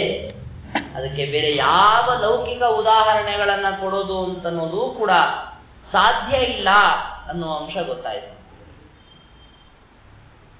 ಇನ್ನೊಂದು ಪ್ರಮೇಯ ಇದೆ ಹೇಳ್ಬೇಕಾ. ಈಗ ಸೂರ್ಯಾಸ್ತ ಆಯಿತು, ಚಂದ್ರೋದಯ ಆಯಿತು, ಇದರ ನಡುವೆ ಏನೇನ್ ನಡೆಯುತ್ತೆ? ಏನ್ ನಡೆಯುತ್ತೆ ಅಂತಂದ್ರೆ ಒಂದ್ಸರಿ ಹೀಗೆ ಆಯ್ತು. ಅದರ ಸಣ್ಣವರಿದ್ದಾಗ ಓದ್ತಾ ಇದ್ದೆ. ಅಂದ್ರೆ ಈ ಕವಿಗಳೆಲ್ಲ ಇರ್ತಾರಲ್ಲ, ಕವಿಗಳು ರಾಜನ ಆಶ್ರಯದಲ್ಲಿ ಇರ್ತಾ ಇದ್ರು ಹಿಂದಿನ ಕಾಲ. ಆ ರಾಜ ಹೇಗೆ ಅಂತಂದ್ರೆ ಯುದ್ಧ ಬಿಟ್ಟು ಬೇರೆ ಸಂದರ್ಭದಲ್ಲಿ ಎಲ್ಲೇ ಹೋಗ್ಬೇಕಾದ್ರೂ ತಾನು ಸಾಕಿದಂತಹ ಕವಿಗಳನ್ನ ಜೊತೆಗೆ ಕರ್ಕೊಂಡು ಹೋಗ್ತಾ ಇರ್ತಿದ್ದ. ಏನಾದ್ರು ನೋಡಿದಾಗ ಅವನಿಗೆ ಇದರ ವರ್ಣನೆಯನ್ನ ಕೇಳಬೇಕು ಅಂತ ಅನಿಸ್ತು ಅನ್ಕೊಳ್ಳಿ. ಕವಿಗಳಿಗೆ ಹೇಳೋ, ನೀ ಸ್ವಲ್ಪ ವರ್ಣನೆ ಮಾಡೋ ಇದನ್ನ. ಪಾಪ ಕವಿ ಆ ಸಂದರ್ಭದಲ್ಲಿ ವರ್ಣನೆ ಮಾಡ್ಬೇಕು. ಅಲ್ಲಿಗೆ ಬಿಡಲ್ಲ, ಅವನು ಇನ್ನೊಬ್ರಿಗೆ ಹೇಳ್ತೆ ನೀ ಬೇರೆ ತರ ವರ್ಣನೆ ಮಾಡ. ಎಲ್ಲರೂ ಒಂದೊಂದರ ವರ್ಣನೆ ಮಾಡ್ಬೇಕು. ತುಂಬಾ ಚೆನ್ನಾಗಿ ವರ್ಣನೆ ಮಾಡಿದ್ರಪ್ಪ ಅಂತೇಳಿ ಮತ್ತೊಂದು ದುಡ್ಡು ಕೊಡ್ತಾರೆ, ತಗೊಂಡು ಜೇಬಲ್ ಹಾಕೋ, ಮತ್ ಮುಂದೋಗು. ಹೀಗೆ ಈ ತರಹ ಕವಿಗಳು ಹಿಂದೆ ರಾಜರ ಹಿಂತಿರುಗಾಡ್ತಾ ಇದ್ರು. ಒಬ್ಬ ಕವಿ ಕೇಳಿದ್ನಂತೆ, ಮೂರ್ನಾಲ್ಕು ಜನ ಇದ್ರು ಅವನ ಹತ್ರ ಕವಿಗಳು. ನಡ್ಕೊಂಡು ಹೋಗ್ಬೇಕಾದ್ರೆ ಏನಾದ್ರೂ ಒಂದಿಷ್ಟು ಸೂರ್ಯಾಸ್ತ ಆಗ್ತಾ ಇದೆ, ಚಂದ್ರೋದಯ ಆಗ್ತಾ ಇದೆ, ವರ್ಣನೆ ಮಾಡಪ್ಪ. ನೋಡಿ, ಒಂದು ಶ್ಲೋಕದಲ್ಲಿ ಇದರ ವರ್ಣನೆ ಆಗ್ಬೇಕು. 4 ಜನನೂ ಕೂಡ ಒಂದೊಂದು ಭಾಗ, 4 ಭಾಗದಲ್ಲಿ ಒಂದೊಂದು ಭಾಗ ಒಬ್ಬೊಬ್ರು ಮಾಡಬೇಕು ಶ್ಲೋಕನ. ಅದಕ್ಕೆ ಒಬ್ಬ ವರ್ಣನೆ ಮಾಡಿದಂತೆ, ಈಗ ಸೂರ್ಯಾಸ್ತವಾಗುವ ಕಾಲ ಬಂದಾಗ ಕಮಲ ಏನಾಗುತ್ತೆ, ಮುಚ್ಕೊಳ್ಳಿಕ್ಕೆ ಶುರುವಾಗುತ್ತೆ. ಆದ್ರೆ ಆ ಕಮಲದಲ್ಲಿರುವಂತಹ ಮಕರಂದವನ್ನ ಹೀರೋದಕ್ಕೆ ಅಂತ ದುಂಬಿ ಬಂದು ಒಳಗೆ ಕೂತಿದ್ದಕ್ಕೆ ಅದಕ್ಕೆ ಮೈ ಮೇಲೆ ಎಚ್ಚರಿಕೆನೇ ಇಲ್ಲುವಂಥದ್ದು. ಅದು ಹಾಗೆ ಕೂತಿತ್ತು, ಕಮಲ ಮುಚ್ಕೊಂಡ್ಬಿಡ್ತು. ಏನ್ ಮಾಡ್ತೀರಿ ಪಾಪ, ಒಳಗೆ ಸಿಕ್ಕಾಕೊಂಡ್ಬಿಡ್ತದು ದುಂಬಿ. ಮೊದಲೇ ಗೊತ್ತಾಗಿದ್ರೆ ಹಾರೋಗ್ತಾ ಇತ್ತು. ಅದಕ್ಕೆ ಇದರಿಂದ ಏನ್ ಗೊತ್ತಾಗುತ್ತೆ, ನಮ್ಮ ವೈಷಯಿಕ ಆಸಕ್ತಿ ಅಂತಿರುತ್ತೆ ನೋಡಿ, ಅದರಿಂದ ನಾವು ಬೇರೆ ಕಡೆಗೆ ಗಮನವನ್ನ ಹರಿಸಿರೋದಿಲ್ಲ. ನಮ್ಮ ನಾಶ ಸಮೀಪಿಸಿದೆ ಅಂತಾದ್ರೂ ಕೂಡ ಗೊತ್ತಾಗಲ್ಲ, ಹಾಳಾಗೋಗ್ಬಿಡ್ತಾನೆ ಮನುಷ್ಯ. ಇಲ್ಲಿಗೆ ಮುಗಿಲಿಲ್ಲ ತುಂಬಿ ಕಥೆ. ಅದು ರಾತ್ರಿಯೆಲ್ಲ ಒಳಗೆ ಕೂತಿತ್ತು ಪಾಪ. ಉಸಿರಾಡ್ಲಿಕ್ಕೆ ಏನು ತೊಂದರೆ ಇಲ್ಲ, ಗಾಳಿ ಬರ್ತಾ ಇತ್ತು, ಉಸಿರಾಡ್ಕೊಂಡು ಕೂತಿತ್ತು. ಅದಕ್ಕೇನು ಅನಿಸ್ತಾ ಇತ್ತು ಅಂದ್ರೆ, ನಾಳೆ ಬೆಳಗ್ಗೆ ಮತ್ತೆ ಸೂರ್ಯೋದಯ ಆಗತ್ತೆ, ಕಮಲ ಅರಳತ್ತೆ, ಅರಳಿದ ಮೇಲೆ ನಾನು ಹಾರಿ ಹೋದ್ರಾಯ್ತು ವಿಚಾರ ಮಾಡ್ಕೊಂಡು ಕೂತಿತ್ತು. ಬೆಳಗ್ಗೆ ಸೂರ್ಯೋದಯ ಆಗುವಷ್ಟೊತ್ತಿಗೆ ಒಂದು ಆನೆ ಬಂತು, ಆ ಕಮಲವನ್ನೇ ಕಿತ್ತಾಕ್ಬಿಡ್ತು. ಶಾಶ್ವತವಾಗಿ ದುಂಬಿ ಅದರೊಳಗೆ ಉಳಿಯೋದ್ರ ಸತ್ತೋಯ್ತು ಅಂತ ಒಬ್ಬ ಕವಿ. ಇನ್ನೊಬ್ಬ ಕವಿ ಅಂದ, ಸೂರ್ಯಾಸ್ತ ಆಯ್ತು ಅಂತಂದ್ರೆ ಎಲ್ಲ ಪಕ್ಷಿಗಳು ಕೂಡ ತಮ್ಮ ಗೂಡು ಸೇರ್ಕೊಳ್ತವೆ. ಬೆಳಗಿಂದ ತಾವು ತಂದಂತಹ ಆಹಾರವನ್ನು ತಮ್ಮ ಮರಿಗಳಿಗೆ ತಿನ್ನುತ್ತವೆ ಒಬ್ಬ ಹೇಳ್ತಾರೆ. ಇನ್ನೊಬ್ಬ ಅಂತ ನೋಡ್ರಿ, ಸೂರ್ಯಾಸ್ತ ಅಂತ ಅನ್ನೋದು ಎಷ್ಟು ಕೆಲಸಗಳನ್ನು ಮಾಡತ್ತೆ ಅಂತಂದ್ರೆ, ಜಗತ್ತಿನಲ್ಲೆಲ್ಲ ಜನ ತಮ್ಮ ಮನೆಗಳ ಬಾಗಿಲುಗಳನ್ನು ಭದ್ರಪಡಿಸ್ಕೊಳ್ತಾರೆ. ಯಾಕೆ ಅಂದ್ರೆ ಯಾವಾಗ ಬೇಕಾದ್ರೂ ಕಳ್ಳರು ಬರಬಹುದು ಕತ್ಲೊತ್ತಲ್ಲಿ. ಇನ್ನೊಬ್ಬ ಅಂತ ರಾತ್ರಿ ಆಯ್ತು ಅಂತಂದ್ರೆ, ಈ ಸೂರ್ಯಾಸ್ತ ಆಯ್ತು ಅಂತಂದ್ರೆ, ಈ ದಡ್ರು ಕೆಲವರೆಲ್ಲ ಬ್ರಾಹ್ಮಣರು ಪಾಪ ಸಂಧ್ಯಾವಂದನೆ ಜಪ ಕಾಯ್ದ ಕೂತ್ಕೊಂಡ್ರೆ, ಕಾಮುಕರೆಲ್ಲ ವೇಶ್ಯೆಯ ಮನೆ ಕಡೆ ಹೋಗ್ತಾರೆ, ವೇಶ್ಯೆಯರು ಮನೆಯಲ್ಲಿ ಸಿದ್ಧಪಡಿಸ್ಕೊಳ್ತಾ ಇರ್ತಾರೆ. ಇನ್ನೊಬ್ಬ ರಾಜನಿಗೆ ಇದು ಕೊನೆ ವರ್ಣನೆ ಇದೆ ನೋಡ್ರಿ, ತುಂಬಾ ಖುಷಿ ಆಯ್ತು. 3 ಜನ ಏನು ವರ್ಣನೆ ಮಾಡಿರೋ, ದುಡ್ಡು ಕೊಡ್ಲಿಲ್ಲ ಅಂತ ರಾಜ, ಅವರಿಗೆ ಜಾಸ್ತಿ ದುಡ್ಡು ಕೊಟ್ಟು ಕಳಿಸಿದೆ, ತುಂಬಾ ಚೆನ್ನಾಗಿ ವರ್ಣನೆ ಮಾಡಿದ್ವಿ. ಈ ತರಹ ರಾಜರ ಕಾಲಕ್ಕೆ ವರ್ಣನೆಗಳು ಇರ್ತಾ ಇತ್ತು ಅನ್ನೋದು ಓದ್ತಾ ಇದ್ದೆ ಶ್ಲೋಕಗಳು. ಆದ್ರೆ ನೋಡಿ, ಇದೇ ನಾರಾಯಣ ಪಂಡಿತಾಚಾರ್ಯರು ವರ್ಣನೆ ಮಾಡಿದ್ರು. ಅವರು ಏನಿಲ್ಲ, ಈ ಸೂರ್ಯಾಸ್ತವಾಗಿ ಚಂದ್ರೋದಯವಾದಂತಹ ಸಂದರ್ಭದಲ್ಲಾಗುವ ಪ್ರಕೃತಿಯ ವ್ಯತ್ಯಾಸಗಳನ್ನ ತಗೊಂಡು ನಮಗೆ ಅದರೊಳಗೆ ಒಂದು ಧರ್ಮಶಾಸ್ತ್ರದ ಪ್ರಮೇಯ, ವೇದಾಂತ ಪ್ರಮೇಯವನ್ನ ಅವರು ತಿಳಿಸ್ಕೊಡ್ತಾರೆ. ಇನ ವಿರಹ ಮಸಹ್ಯಂ ಪ್ರಾಪ್ಯ ಪದ್ಮೈ ಸಚಕ್ರೈ ಚಿರಮಿಹ ಪರಿತಪ್ತಂ ಪೂರ್ವದತ್ತೈ ಸುದುಷ್ಟಂ ಮೃದು ಕುಮುದ ಚಕೋರೈ ಪಾದ ಸಂಗೇನ ರಾಜ್ಞಃ ಕಮಪಿ ಸಕಲ ಹೃದ್ಯಂ ಕಲ್ಪಯೇನ್ನೈವ ದೈವಂ. ಇದು ನೋಡಿ, ಇದರಲ್ಲಿ ಕೊನೆ ಭಾಗ ಇದೆಯಲ್ಲ, ಕಮಪಿ ಸಕಲ ಹೃದ್ಯಂ ಕಲ್ಪಯೇನ್ನೈವ ದೈವಂ. ಇದು ಬಹಳ ಮುಖ್ಯವಾದಂತಹ ವಿಚಾರ. ದೈವ ಅಂದ್ರೆ ವಿಧಿ. ವಿಧಿ ಅಂತ ಅನ್ನೋದು ಯಾವುದೇ ಒಂದು ಪದಾರ್ಥವನ್ನ ಯಾವಾಗಲೂ ಎಲ್ಲ ಅಂಶಗಳಲ್ಲೂ ಕೂಡ ಚೆನ್ನಾಗಿಡತ್ತೆ ಅಂತ ಇಲ್ಲ. ಇದನ್ನು ತಿಳ್ಕೋಬೇಕು. ಯಾಕೆ ಅಂತಂದ್ರೆ, ಇಲ್ಲೇ ಉದಾಹರಣೆ ನೋಡಿ. ಸೂರ್ಯಾಸ್ತ ಆಯ್ತು ಅಂತಂದ್ರೆ ಎಲ್ಲ ಕಮಲಗಳು ಮುದುರ್ಕೊಂಡು ಬಿಡತ್ತೆ. ಮತ್ತೆ ಚಕ್ರವಾಕ ಪಕ್ಷಿಗಳು ಅಂತಿರುತ್ತೆ, ಅವುಗಳಿಗೂ ಕೂಡ ಬಹಳ ಬೇಜಾರಾಗ್ಬಿಡತ್ತೆ. ಅಯ್ಯೋ ಕತ್ಲಾಗ್ಬಿಡ್ತಲ್ಲ. ಆದ್ರೆ ಚಂದ್ರ ಬಂದ ಕೂಡಲೇ ನೈದಿಲೆಗಳೆಲ್ಲ, ನೀಲಿ ಕಮಲಗಳೆಲ್ಲ ಅರಳಲಿಕ್ಕೆ ಶುರುವಾಗತ್ತೆ.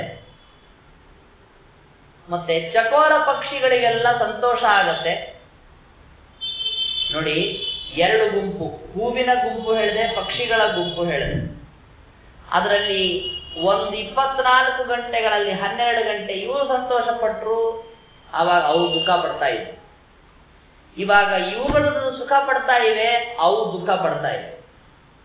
ಹೀಗೆ ಎರಡೂ ಗುಂಪುಗಳಲ್ಲೂ ಕೂಡ ಭಗವಂತ ಶಾಶ್ವತವಾದ ಆನಂದವನ್ನ ಇಟ್ಟ ಇಲ್ಲ.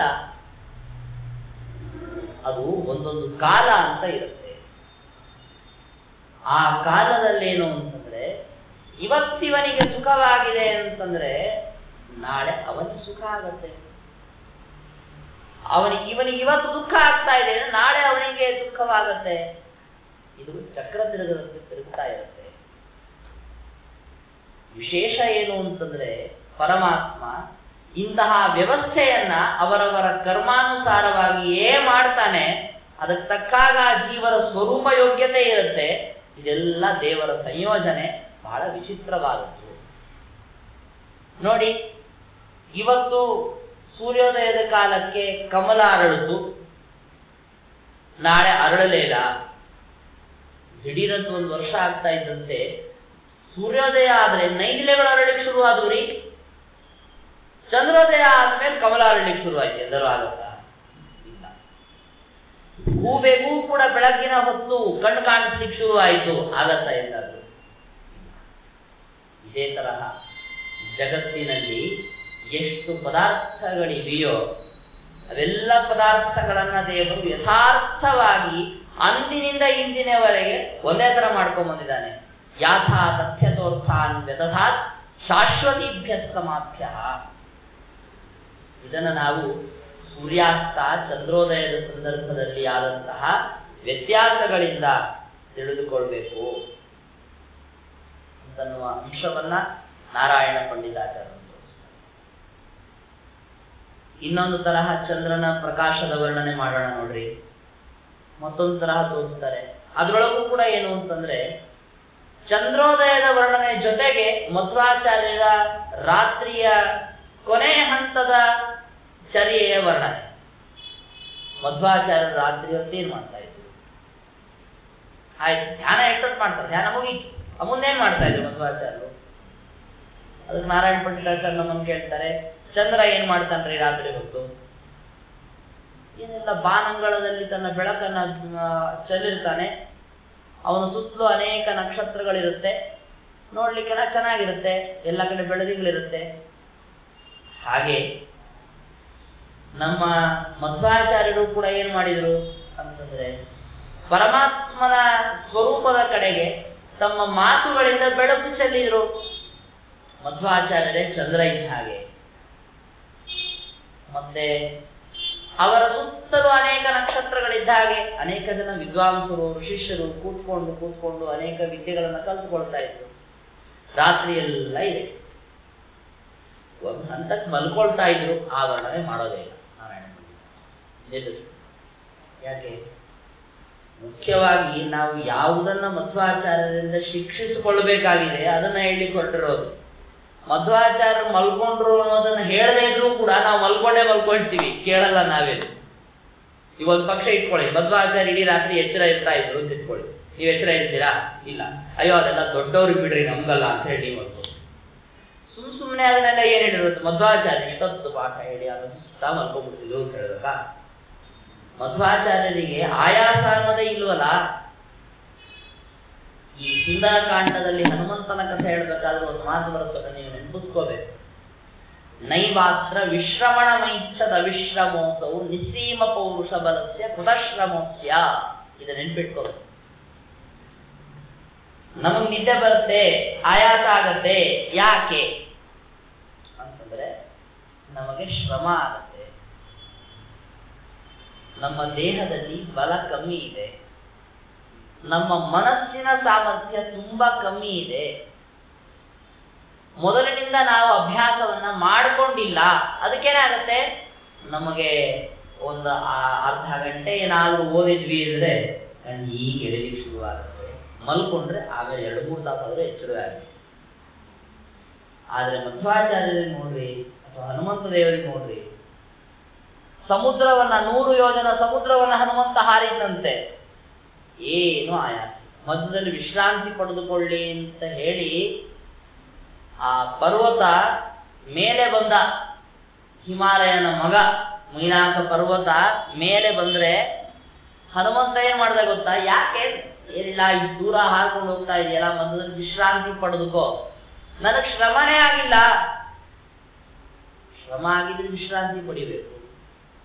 ನಮಗೆಲ್ಲ ಈಗ ಆಗಿದೆ, ಶ್ರಮ ಆಗಿರಲ್ಲ, ಅದು ವಿಶ್ರಾಂತಿ ಪಡಿಬೇಕು.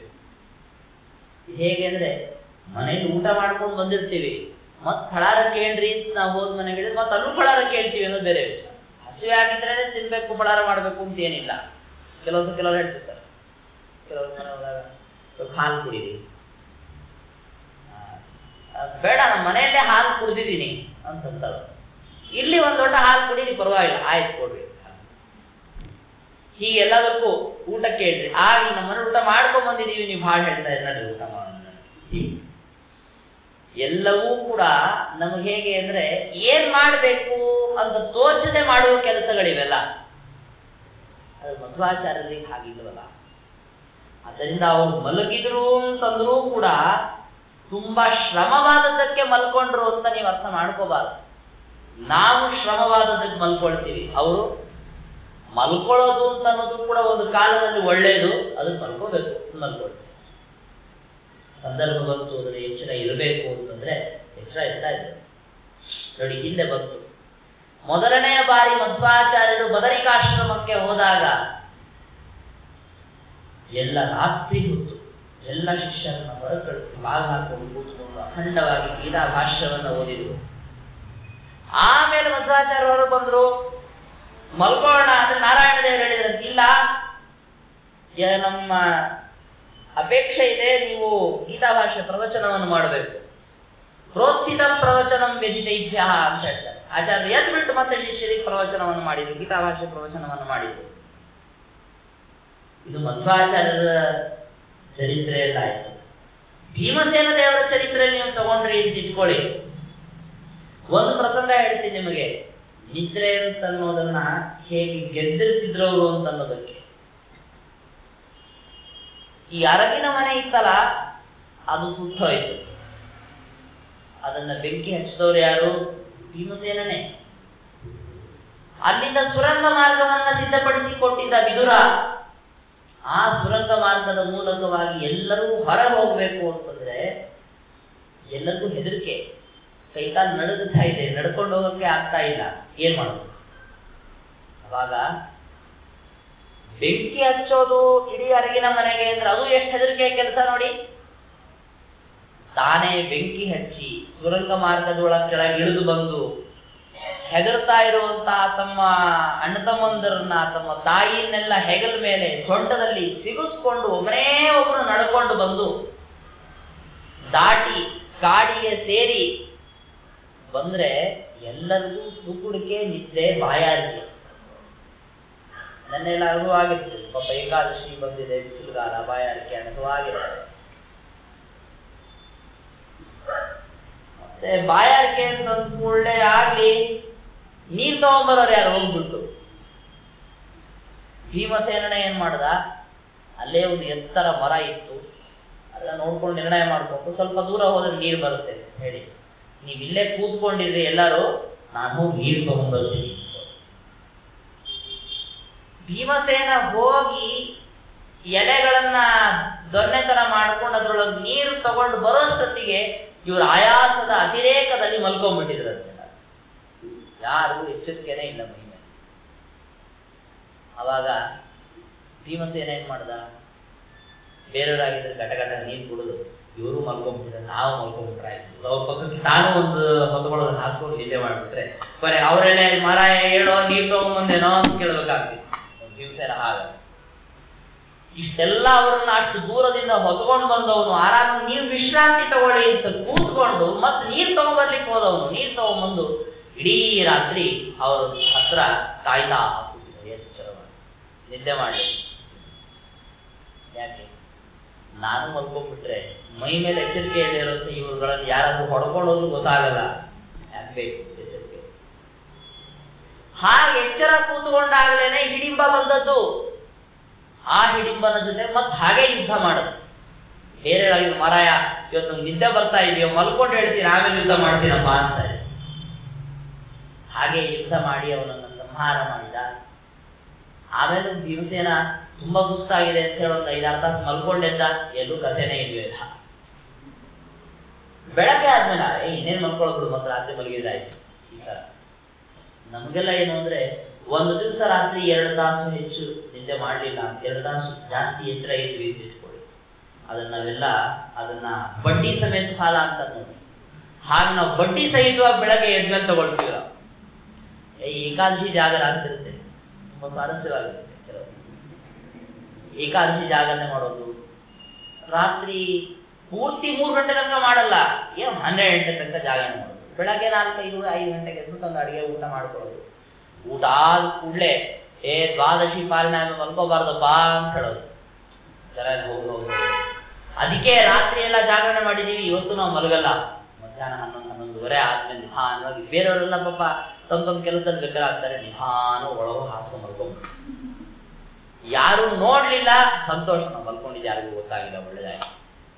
ಅಷ್ಟು ಮಿಕ್ಕಿ ಯಾರು ನೋಡಿದ್ರು ಏನಪ್ಪ ಗೊತ್ತಾಗಲೇ ತುಕ್ಕುಟ್ಟು ನೆಲೆಗಳು ಮಲ್ಕೊಂಡ್ಬಿಟ್ಟಿದ್ರು ನೋಡಿ, ಈಗ ಎಷ್ಟಾಯ್ತು, ಹೋಯ್ದು ನಂತರ ಆಯ್ತು, ಏನೇನ್ ಮಾಡ. ಈ ತರಹ ನಮಗೆ ನಿದ್ದೆಯನ್ನ ತಳ್ಕೊಳ್ಳೋದು ಅಂತನ್ನೋದೇ ಸಾಧ್ಯ ಇಲ್ಲ. ಅರ್ಜುನನ ಹೆಸರು ಗೊತ್ತಿದೆಯಲ್ಲ ನಿಮ್ಗೆ, ಗುಡಾಕೇಶ ಅಂತ. ಅರ್ಜುನನನ್ನು ಯಾಕೆ ಗುಡಾಕೇಶ ಅಂತ ಕರೀತಾ ಇದ್ರು? ಗುಡಾಕ ಅಂದ್ರೆ ನಿದ್ರೆಯನ್ನ ಗೆದ್ದವನು ಅವನು ಅಂತಾದದ್ದಕ್ಕೆ. ಅವನೇ ಸುಸ್ತಾಗಿ ಮಲ್ಕೊಂಡ್ಬಿಟ್ಟಿದ್ದ, ಏನೂ ಕೆಲಸ ಮಾಡಿಲ್ಲ, ಹೆದರಿಕೆ ಅಷ್ಟಕ್ಕೆ ಸುಸ್ತಾಗಿ ಮಲ್ಕೊಂಡ್ಬಿಟ್ಟ ಅವನು, ಭೀಮಸೇನ ಎಚ್ಚರಿದ್ದ. ಆ ತರಹ ಮಧ್ವಾಚಾರ್ಯರ ಬಗ್ಗೆ ಅವ್ರು ಹೇಗೆ ನಿದ್ದೆ ಮಾಡ್ತಾ ಇದ್ರು, ಎಷ್ಟೊತ್ತು ನಿದ್ದೆ ಮಾಡ್ತಾ ಇದ್ರು, ತಗೊಂಡು ಏನ್ ಮಾಡ್ತಾರೆ. ನಮ್ಮ ಟೀಕಾಕೃತ್ಪಾದರು ಹೇಳ್ತಾರಲ್ಲ ಒಂದ್ ಕಡೆಗೆ, ಇದೆಲ್ಲ ಹೇಗಾಗ್ಬಿಡುತ್ತೆ ಕೊನೆಗೆ ಅಂದ್ರೆ ಇಂಥವೆಲ್ಲ ಪ್ರಶ್ನೆಗಳನ್ನು ಕೇಳೋದು ಅನ್ನೋದು. ನೀವಿರೋದು ಒಣಶುದ್ಧಿ ವ್ಯಾಪಾರಿಗಳು, ನಿಮ್ಗೆ ಯಾಕೆ ಸುಮ್ಮನೆ ಹಡಗಿನ ವ್ಯಾಪಾರ ಚಿಂತೆ? ಯಾರೊಬ್ಬ ಇದ್ದಂತೆ ಸಮುದ್ರ ದಂಡೆ ಹಳೆ ಕಾಲಕ್ಕೆಲ್ಲ ಸಣ್ಣ ಸಣ್ಣ ಎಲೆಗಳಲ್ಲಿ ಒಣಶುಂಠಿ ಹಾಕೊಂಡು ಕೂತಿರ್ತಿದ್ರು. ಯಾಕೆ ಅಂದ್ರೆ ಈ ಹಡಗು ವ್ಯಾಪಾರಿಗಳು ಇರ್ತಾರಲ್ಲ, ಹೋಗ್ಬೇಕಾದ್ರೆ ಕಷಾಯ ಮಾಡ್ಕೊಳಕ್ ಬೇಕಾಗತ್ತೆ ಅಂತ ಹೇಳ್ಬಿಟ್ಟು ಒಣಶುಂಠಿ ಕೊಂಡ್ಕೊಳ್ಳೋದು. ಅದಕ್ಕೆ ಕೂತಿರ್ತಿದ್ರು ಪಾಪ. ಆ ಒಣಶುಂಠಿ ವ್ಯಾಪಾರಿ ಹತ್ರ ಬಂದ್ಬಿಟ್ಟು ಅವ್ನ ಹಡಗುಗಳನ್ನ ಯಾವ ತಗೊಳ್ತಾ ಇದ್ದ. ಅದಕ್ಕೆ ಇವ್ನು ಕೇಳಿದ, ಈ ಹಡಗಿದೆಯಲ್ಲ ಇದರಲ್ಲಿ ಎಷ್ಟು ಭಾರ ಹಿಡಿಯತ್ತೆ, ನೀವು ಇದರಲ್ಲಿ ಹೇಗೆ ವ್ಯಾಪಾರ ಮಾಡ್ತೀರಿ, ಲಾಭ ಎಷ್ಟು ಇಟ್ಕೋತೀರಿ ನೀವು? ಇರೋದು ಒಣಶುಂಠಿ. 10 ರೂಪಾಯಿ ಖರ್ಚು ಮಾಡಿ ಒಣಶುಂಠಿ ತಗೊಂಡು ಒಂದು 15 ರೂಪಾಯಿ ಸಂಪಾದನೆ ಮಾಡಿ ದೊಡ್ಡದು ಹಬ್ಬ. ಈ ದೊಡ್ಡ ಹಡಗಿನಲ್ಲಿ ವ್ಯಾಪಾರ ತಗೊಂಡು ಏನ್ ಮಾಡ್ತಾರೆ? ಹಾಗೆ ಮಧ್ವಾಚಾರ್ಯ ಎಷ್ಟೊತ್ತು ಪಡ್ಕೊಂಡು ತಗೊಂಡು ಏನ್ ಮಾಡ್ತೀರಿ? ಇಷ್ಟೊತ್ತು 10-12 ತಾಸು ಗಂಟೆ ಅವರು ಪಾಠ ಹೇಳಿದ್ದಾರೆ. 10-12 ತಾಸು ಬೇಡ, 1-2 ಗಂಟೆ ದಿವಸಕ್ಕೆ ಹಾಕಿಬಿಟ್ಟು ನೀವು ಒಂದು ಶಾಸ್ತ್ರಾಧ್ಯಯನ ಮಾಡಿದ್ರೆ ಬೇಕಾದಷ್ಟಾಗಿ. ಅದಕ್ಕೆ ಮಧ್ವಾಚಾರ್ಯರ ರಾತ್ರಿಯ ಪಾಠ, ರಾತ್ರಿಯ ಪ್ರವಚನದ ಬಗ್ಗೆ ಹೇಳಿ ಅಲ್ಲಿಗೆ ನಾರಾಯಣ ಪಂಡಿತಾಚಾರ್ಯರು ಶ್ರೀಮದ್ ಆಚಾರ್ಯರ ದಿನಚರಿಯ ವರ್ಣನೆಯ ನಿರೂಪಣೆಯನ್ನ ಮುಗಿಸ್ತಾರೆ. ಇದೇ ಸಂದರ್ಭದಲ್ಲಿ ಕುಡಿಲ್ ಗ್ರಾಮದಲ್ಲಿ ಆಚಾರ್ಯರು ವಾಸ ಮಾಡಿಕೊಂಡು ಅಲ್ಲಿ ಇರುವಂತಹ ಒಂದು ದೇವಸ್ಥಾನದಲ್ಲಿ ಮಾಡಿದಂತಹ ಬ್ರಹ್ಮಸೂತ್ರ ಭಾಷ್ಯದ ಪ್ರವಚನ ವೈಖರಿಯ ಬಗ್ಗೆ ವರ್ಣನೆಯನ್ನ ಇನ್ನು ಮುಂದೆ ಮಾಡಲಾಗುತ್ತೆ. ಅದರಲ್ಲಿ ಏನು ವಿಶೇಷ ಅಂತಂದ್ರೆ, ಇದನ್ನು ಯಾಕೆ ವರ್ಣನೆ ಮಾಡ್ತಾ ಇದ್ದಾರೆ ಅಂತಂದ್ರೆ, ಇದೇ ಪ್ರವಚನವನ್ನ ಕೇಳಿ ಪ್ರಭಾವಿತರಾಗಿ ಹೆಚ್ಚು ವಿಮರ್ಶೆಯನ್ನ ಮಾಡೋದಕ್ಕೆ ಅಂತ ಬಂದಂತಹ ತ್ರಿವಿಕ್ರಮ ಪಂಡಿತಾಚಾರ್ಯರು ಮಧ್ವಾಚಾರ್ಯರಲ್ಲಿ ಶಿಷ್ಯತ್ವವನ್ನ ವಹಿಸಿದರು. ಅವೆಲ್ಲ ಇದೇ ಸಂದರ್ಭದಲ್ಲಿ ನಡೆದದ್ದು ಅಂತಾದ್ದರಿಂದ ನಮಗೆ 14ನೇ ಸರ್ಗ ಮುಗಿತಾ ಇದ್ದಂತೆನೆ 15ನೆಯ ಸರ್ಗದಲ್ಲಿ ಆ ವಿಚಾರವನ್ನ ನಿರೂಪಣೆ ಮಾಡ್ತಾರೆ ನಮ್ಮ ನಾರಾಯಣ ಪಂಡಿತಾಚಾರ್ಯ.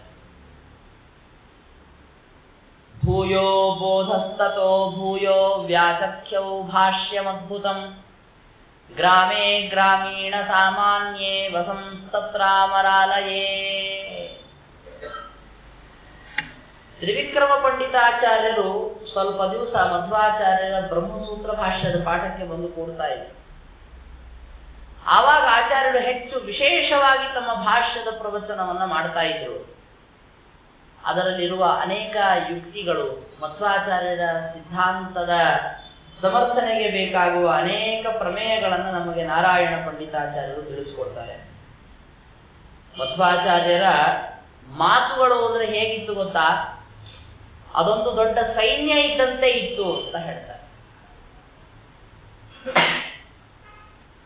ಅಲ್ಲಿ ಪಾಠ ಹೇಳಲಿಕ್ಕೆ ಅಂತ ಕೂತ್ಕೊಂಡದ್ದು ಸೈನ್ಯ ಯಾಕೆ ಬಂತು ಪ್ರಶ್ನೆ. ಯಾಕಂತ ಬಂತು ಗೊತ್ತಾ? ಎದುರಿಗೆ ಕೂತ್ಕೊಂಡವರು ಕೂಡ ಯುದ್ಧ ಮಾಡ್ಲಿಕ್ಕೆ ಅಂತ ಅನ್ನೋ ತರ ಕೂತ್ಕೊಂಡ್ರೆ ಮತ್ತೆ ಇವರು ಸೈನ್ಯವನ್ನು ಹೊರಗೆ ಬಿಡದೆ ಏನು ಪುಷ್ಪವೃಷ್ಟಿ ಮಾಡ್ಲಿಕ್ಕಾಗತ್ತೇನ್ರಿ? ತ್ರಿವಿಕ್ರಮ ಪಂಡಿತಾಚಾರ್ಯರು ಹೇಗೆ ಕೂತಿದ್ರು ಗೊತ್ತಾ? ಎಲ್ಲಾದ್ರೂ ತಪ್ಪು ಹೇಳ್ಬಿಟ್ರೆ ಹಿಡ್ಕೊಂಬೋಣ ಕೂತು, ಅದಕ್ಕೆ ಅಂತಾನೆ ಬಂತು. ಹೀಗಾಗಿ ಅದಕ್ಕಾಗಿ ಅಂತ ಮಧ್ವಾಚಾರ್ಯರು ವಿಶೇಷವಾಗಿ ತಮ್ಮ ಸೈನ್ಯವನ್ನ ಹೊರಬಿಡಬೇಕಾಯಿತು. ಒಬ್ಬ ಯುದ್ಧಕ್ಕೆ ಬರ್ತಾನೆ ಎದುರಿಗೆ ಅಂತಂದ್ರೆ ಅವನಿಗೊಂದು ರಥ ಬೇಕು. ಅದು ರಥ ಯಾವುದು ಗೊತ್ತಾ? ಅದ್ವೈತ ಸಿದ್ಧಾಂತ ಅಂದ್ರೆ ಒಂದು ರಥ ಇದ್ದ ಹಾಗಂತೆ ತ್ರಿವಿಕ್ರಮ ಪಂಡಿತಾಚಾರ್ಯ. ಆ ರಥದಲ್ಲಿ ಕೂತ್ಕೊಂಡವ್ರು ಬಂದಿದ್ರು. ರಥದಲ್ಲಿ ಕೂತ್ಕೊಂಡವನು ರಥದ ರಕ್ಷಣೆ ಮಾಡ್ಕೊಳ್ತಾನೋ ಇಲ್ಲ. ಯಾಕೆ? ಆ ರಥ ಹೊರಟವ್ರು ಅವನೇ ಕೆಳಗೆ ದುಗ್ಕೊಂಡು ಹೋಗ್ತಾನೆ. ಅದಕ್ಕೆ ಇವರು ತ್ರಿವಿಕ್ರಮ ಪಂಡಿತಾಚಾರ್ಯರು ಕೂಡ ಹೇಗೆ ಅಂದ್ರೆ ಅದ್ವೈತ ಸಿದ್ಧಾಂತವನ್ನ ಸಮರ್ಥನೆ ಮಾಡಬೇಕು ಅಂತ ಬಂದವರು ಅವರು. ತುಂಬಾ ಜನ ಅವ್ರಿಗೆ ಹೇಳಿದ್ರಂತೆ, ನಮ್ಗೆ ಯಾರಿಗೂ ಆಗ್ತಾ ಇಲ್ಲ ಮಾರ, ನೀವು ಒಬ್ಬ ಇದೆಯಾ ನೋಡೋ ಸಮರ್ಥ, ನೀನ್ ಮಾಡೋ ಕೆಲಸನ ಅಂತ ಹೇಳಿ ಕಳಿಸಿದ್ರು. ಅದಕ್ಕೆ ಅವ್ರು ಬಂದಿದ್ರು. ಆಮೇಲೆ ಅವರ ಕೈಯಲ್ಲಿ ಮಧ್ವಾಚಾರ್ಯರ ಜೊತೆ ಯುದ್ಧ ಮಾಡೋದಕ್ಕೆ ಅಂತಿರುವ ಆಯುಧ ಯಾವುದು ಗೊತ್ತಾ? ಬಹಳ ತೀಕ್ಷ್ಣವಾದಂತಹ ಅನೇಕ ತರ್ಕಗಳೇ ಅವರಿಗಿರುವಂತಹ ಆಯುಧ. ಅದನ್ನೆಲ್ಲ ನೋಡಿ ಮಧ್ವಾಚಾರ್ಯರು ಇಂತಹ ಒಬ್ಬ ಅದ್ಭುತ ಯೋಧ ಬಂದಾಗ ನನ್ನ ಸೈನ್ಯವನ್ನೆಲ್ಲ ಹೊರಗೆ ತೆಗಿಬೇಕು ಅಂತ ಹೇಳಿ ತಮ್ಮ ಬಾಯಿಂದ ಸೈನ್ಯವನ್ನು ಬಿಡ್ಲಿಕ್ಕೆ ಶುರು ಮಾಡಿ.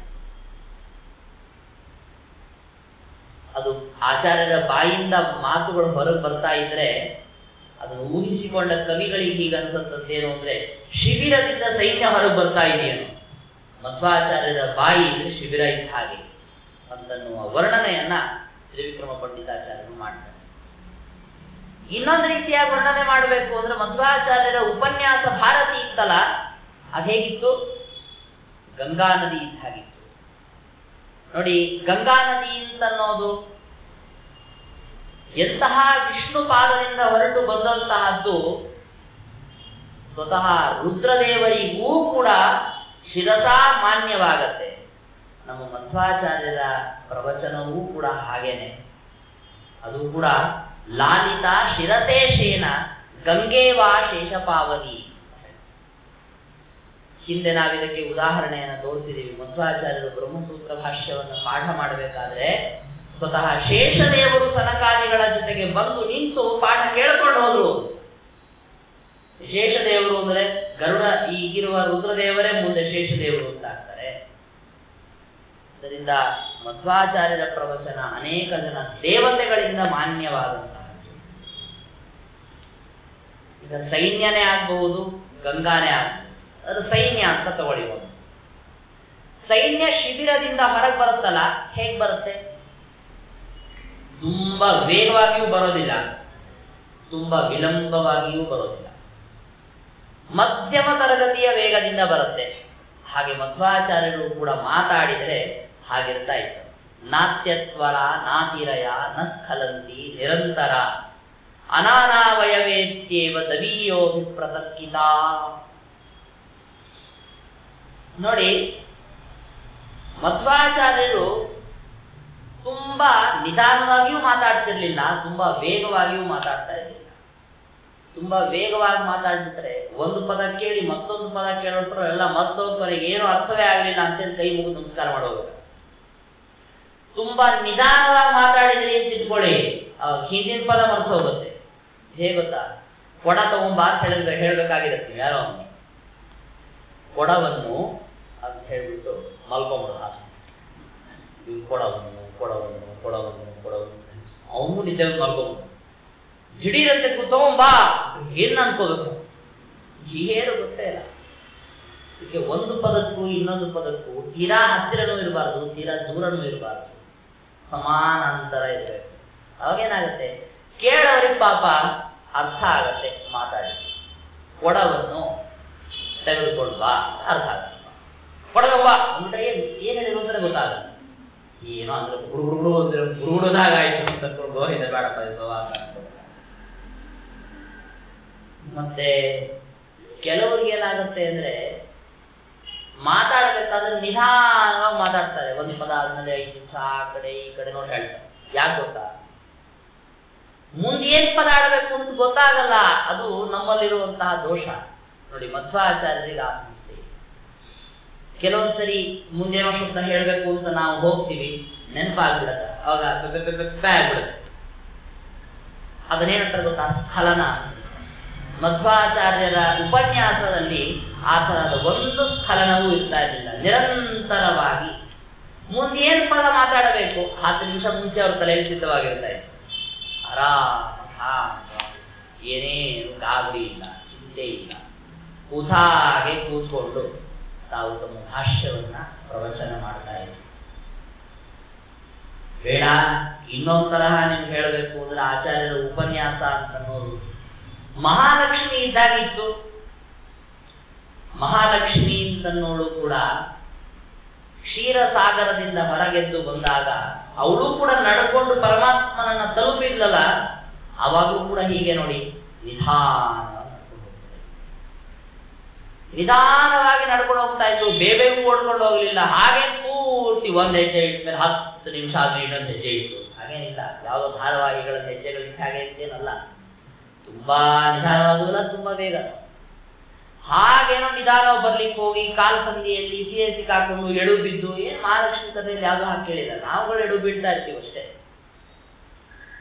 ಅಂತಹ ಮಹಾಲಕ್ಷ್ಮಿ ಹೇಗೆ ಸಮುದ್ರದಿಂದ ಎದ್ದು ಬಂದು ಪರಮಾತ್ಮನನ್ನ ಸೇರಿದಳೋ, ಆ ತರಹ ಶ್ರೀಮದ್ ಆಚಾರ್ಯರ ಉಪನ್ಯಾಸವೂ ಕೂಡ ಅವರ ಬಾಯಿಂದ ಹೊರಟು ಅದು ಪರಮಾತ್ಮನನ್ನ ಸೇರ್ತಾ ಇತ್ತು, ಪರಮಾತ್ಮನನ್ನ ಪ್ರತಿಪಾದನೆ ಮಾಡ್ತಾ ಇತ್ತು.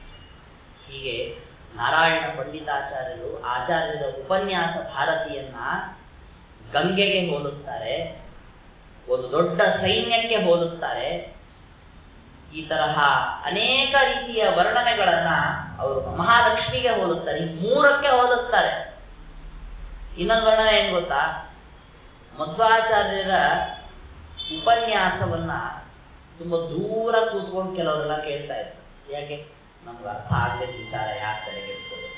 ತುಂಬಾ ಕಷ್ಟವಾದಂತಹ ಪ್ರಮೇಯಗಳು ಬಂದಾಗ ನಮ್ಗೆ ಅರ್ಥ ಆಗದೆ ಇದ್ದಂಥ ವಿಚಾರ ಇದು ದೂರ ಕೂತ್ಕೊಂಡು ನೋಡಿ, ದೂರ ಕೂತ್ಕೊಂಡು ಅವ್ರ ಪ್ರಕಾರ ಏನು ಹೇಳ್ತಾ ಇದ್ದಾರೆ? ಬ್ರಹ್ಮಸೂತ್ರ ಭಾಷ್ಯ ಏನ್ ನಡೀತಾ ಇದೆ ರೀ?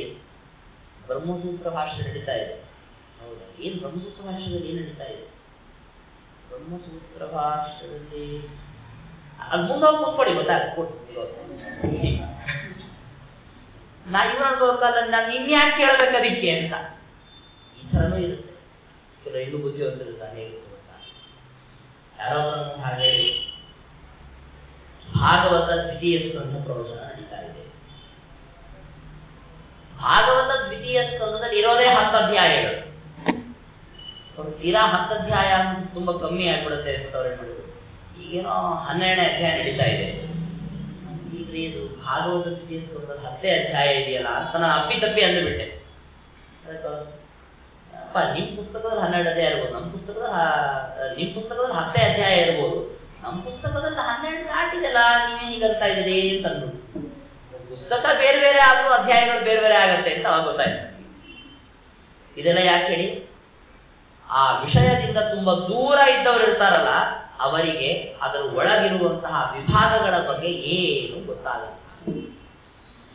ಹಾಗೆ ಅಂತ ಹೇಳಿ ಮುಂದೆ ಕೂತ ಜನ ಇರ್ತಾರೆ ನೋಡ್ರಿ, ಜ್ಞಾನಿಗಳು, ಪಂಡಿತರು, ಅವರಿಗೆ ಮಧ್ವಾಚಾರ್ಯರ ಪ್ರವಚನದಲ್ಲಿರುವ ಎಳೆಯಾದ ಸಣ್ಣ ಸಣ್ಣ ಸಣ್ಣ ಸಣ್ಣ ಪ್ರಮೇಯಗಳೂ ಕೂಡ ಸ್ಪಷ್ಟವಾಗಿ ಗೊತ್ತಾಗ್ತಾ ಇದೆ.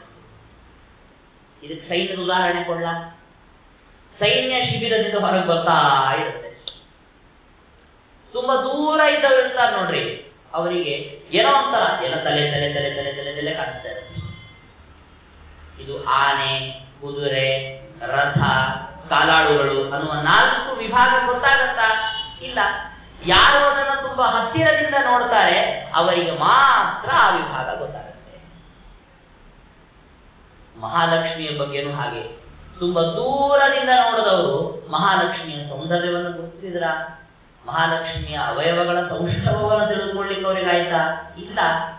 ಹಾಗೇನೆ ಶ್ರೀಮದ್ ಆಚಾರ್ಯರ ಉಪನ್ಯಾಸ ಭಾರತಿ ಅಂತನ್ನೋದು ಗಂಗೆ ಇದ್ದಾಗಿತ್ತು, ದೊಡ್ಡ ಸೈನ್ಯ ಇದ್ದಾಗಿತ್ತು, ಮಹಾಲಕ್ಷ್ಮಿ ಇದ್ದಾಗಿತ್ತು. ಅಂತಹ ಉಪನ್ಯಾಸ ಭಾರತಿಯನ್ನು ಕೇಳೋದಕ್ಕೆ, ಸವಿಯೋದಕ್ಕೆ ತ್ರಿವಿಕ್ರಮ ಪಂಡಿತಾಚಾರ್ಯರಂತಹ ಮಹಾಜ್ಞಾನಿಗಳು ಬಂದು ಕೂಡ್ತಾ ಇದ್ರು. ಅದಕ್ಕೆ ಅಂತ ಅದರೊಳಗೆ ಅನೇಕ ವಿಷಯಗಳನ್ನ ಆಚಾರ್ಯರು ಹೇಳಿದ್ರು. ಆಚಾರ್ಯರು ಏನ್ ವಿಷಯಗಳನ್ನ ಹೇಳಿದ್ರು ಅನ್ನುವಂತಹ ಅಂಶದಲ್ಲಿ ಕೆಲವು ವಿಚಾರಗಳನ್ನು ಹೇಳೋದಿದೆ. ನಾಳೆ